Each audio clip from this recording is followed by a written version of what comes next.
Hello viewers, இது நான் உங்கள் சூர்யா. நீங்கள் பார்த்துட்டு இருக்காது நம்ம லைஃப் டைரிஸ்.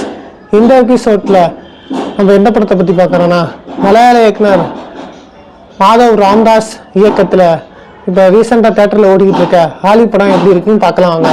இந்த படத்தோட கதை என்னென்னா, இது ஒரு சிம்பிள் கதை தான். அது என்ன கதைனா, சரத்குமார் படத்தில் ஒரு பெரிய கடத்தல்காரராக இருக்கார். அவருக்கு ஒரு பொண்ணு இருக்கு. அந்த பொண்ணு ஒரு பையனை காதலிக்குது. அந்த பையன் ஒரு சாதாரண குடும்பத்தை சேர்ந்த சாப்பாட்டுக்கு வழி இல்லாத பையனாக இருக்கறனால சரத்குமாருக்கு அந்த பையனை பிடிக்கல. உடனே அந்த பையனை கடத்திட்டு போய் என்ன பண்ணுறாருங்கிறதா இந்த படத்தோட மொத்த கதையே. இந்த படத்தோட ஒரு கதையை நான் இப்போ சொன்னேன், ஆனால் இதுதான் படத்தோட ஃபுல்லாகவே டாவியாகிட்டு இருக்கு. அதே மாதிரி சரத்குமார் அந்த பையனை அவர் படகுல கடத்திட்டு போயிட்டு ஃபஸ்ட்டு அவர் கொலை பண்ணுற நோக்கத்தில் போட்டு அந்த பையனை அடின்னு நினைக்கிறாரு. அதுக்கப்புறம் அந்த பையன் தப்பிச்சு திருப்பி சரத்குமாரை போட்டு அவன் பொலன்னு முழக்கிறான். இதுதான் படத்தோட மொத்த கதையை. இதை தவிர படத்தில் எதுவும் இல்லை. சில இடத்துல அந்த சரத்குமாரோட மகளும் அந்த பையனை லவ் பண்ணுற மாதிரி ஒரு சில காட்சிகள் மட்டும் காமிச்சிருக்காங்க. அந்த காட்சிகள் நல்லா இருக்கு. அதுவே கொஞ்சம் ஃபுல்லாக எடுத்துருக்கலாம். சரத்குமாரை பொறுத்த வரைக்கும் இந்த படத்தில் அவர் ரொம்பவே வீணடிச்சிட்டாங்கன்னு சொல்லலாம். என்ன காரணம்னா, போதைப்புணர் கடத்தல்காரர் அந்த படத்தில் ரவுடித்தனமாக காமிச்சிருக்காங்க. அதனாலேயே இந்த படம் முழுக்க அவர் ரொம்பவும் திமிராகவும் முரட்டுத்தனமாகவும் தான் இருக்கார். படத்தில் எந்த இடத்துலையும் சிரிக்க மாட்டேங்கிறாரு. அப்புறம் அந்த பையனை பொறுத்த வரைக்கும் அவன் அந்த காதல் காட்சியை தவிர வேறு எந்த இடத்துலையும் அந்த சரத்குமார் அவர்கிட்ட அடி வாங்குற சீனாக இருக்கட்டும், அவர்கிட்ட தப்பிக்க வர சீனாக இருக்கும், எந்த காட்சியிலுமே அவரும் சரியாக ஒரு முகபாவனை கூட செய்யலை. இதனாலேயே நம்மளுக்கு அங்கங்கே போர் அடிக்கிறது.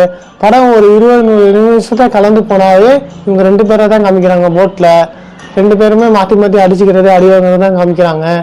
அதில் கூட இல்லாமல் ஒரு நாயை வேறு காமிக்கிறாங்க. சரி, நாயை வச்சாவது ஏதாவது ஒரு கதையை கொண்டு வராங்கன்னு பார்த்தா அந்த நாயும் ஒரு இதுவும் சொல்ல. அவர் அந்த படம் முழுக்க அந்த நாய் குலைச்சிக்கிட்டே தான் இருக்குது.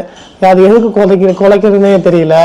அப்புறம் படத்தில் நடுவில் ஒரு செக்கிங் இன்ஸ்பெக்டர் மாதிரி சில பேர் வராங்க. அவங்களாவது ஏதாவது பண்ணுவாங்கன்னு பார்த்தா அவங்களும் பார்த்துட்டு சரத்குமாரை பார்த்துட்டு திருப்பி போயிடுறாங்க. எதுக்கு அவங்க போகிறாங்கன்னு, எதுக்கு அவங்க செக் பண்ணுறாங்கன்னு அதுவும் ஒன்றும் புரியல.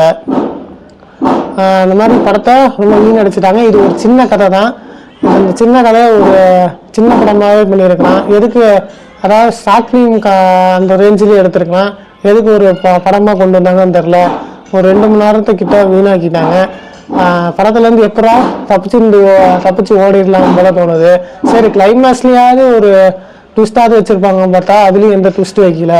இதனாலே அந்த படத்தில் ரொம்ப போர் அடிக்குது. மியூசிக்காவது சரி பாடல்களையாவது ஏதாவது கொடுத்துருப்பாங்கன்னு பார்த்தா பாடல்களை பொறுத்த வரைக்கும் ஜாஸ்தி கிஃப்ட்டு தான் போட்டிருக்காரு.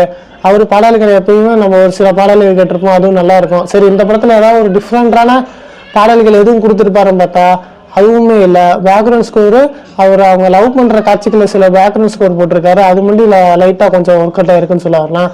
மற்றபடி இவரும் இந்த படத்தில் வீணாக்கிட்டு இருக்காங்க. சரி, மலையாள டைரக்டர் ஆச்சு, ஏதாவது வித்தியாசமான கதை கொண்டு வராருன்னு பார்த்தா அதெல்லாம் பழசான படத்தில் ஒரு கதை இல்லாத ஒரு படத்தை கொண்டு வந்திருக்காரு. இப்படி ஒரு படத்தை எதுக்கு சரத்குமார் ஒத்துக்கிட்டாருன்னு தெரில. மொத்தத்தில் இந்த படத்தை பார்க்கலாமா வேணான்னா, ஒரு படம் ஒரு விழா ஆவரேஜான படம். இந்த படத்தில் எந்த ஒரு இதுவுமே கொண்டு வரலை. நான் உங்களை அடுத்த ஒரு நல்ல படத்தோட சந்திக்கிறேன். இது நான் உங்கள் சூர்யா.